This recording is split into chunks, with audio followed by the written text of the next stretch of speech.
Je vais être la metteur en scène de contes d'hiver. Je fais partie des interprètes de contes d'hiver. Co-directeur artistique de la compagnie BOP, Ballet Opéra Pantomime, qui produit le spectacle. Alors, Contes d'hiver, c'est un projet théâtral et musical inspiré des codes des contes de Noël. Et il y aura des enfants aussi avec nous qui m'accompagneront. En fait, moi, je serai seul avec ces trois enfants-là. Et avec ça, on va vous raconter un beau conte d'hiver. Plus 2 musiciens qui seront sur scène, un harpiste et un clarinettiste. C'est l'idée de BOP, de Ballet Opéra Pantomime. On avait déjà fait des spectacles pour la famille auparavant. On voulait remettre ça. Et on pensait au conte pour tous. Ce qu'on n'a pas dit, c'est que les enfants de l'école allaient être impliqués dans tous les aspects de la production. Pour le son, pour la lumière, donc sur scène. C'est un conte pour tous, quelque chose qui est fait par les enfants, pour les adultes aussi. Et pour les enfants, mais c'est une prise de parole sérieuse. Et souvent, dans les contes de Noël, il y a un personnage qui est un peu contre Noël. Alors ça peut être aussi dans le spectacle. Je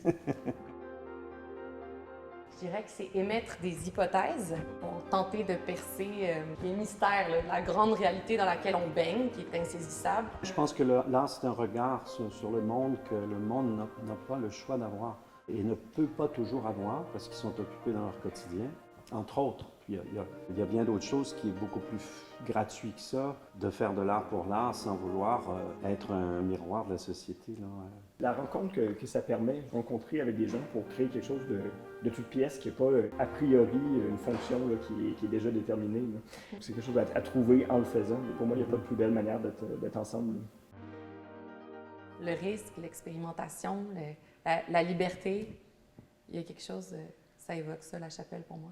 Moi aussi, c'est un endroit où on peut essayer toutes sortes de choses et c'est rare qu'on puisse faire ça dans le monde actuel parce qu'on veut des projets qui vont marcher. On est un peu dans cette dynamique-là en ce moment. C'est connecté au plaisir. Surprendre dans le pur sens du terme. Mon Dieu, on ne s'attendait pas à ça. Et je souhaite que ce spectacle-là soit ça parce qu'il y a quelque chose, il y a une dynamique entre un homme de 68 ans et des enfants de 8-10 ans. 10 ans. À faire, qui peut être bien fun et surprenant.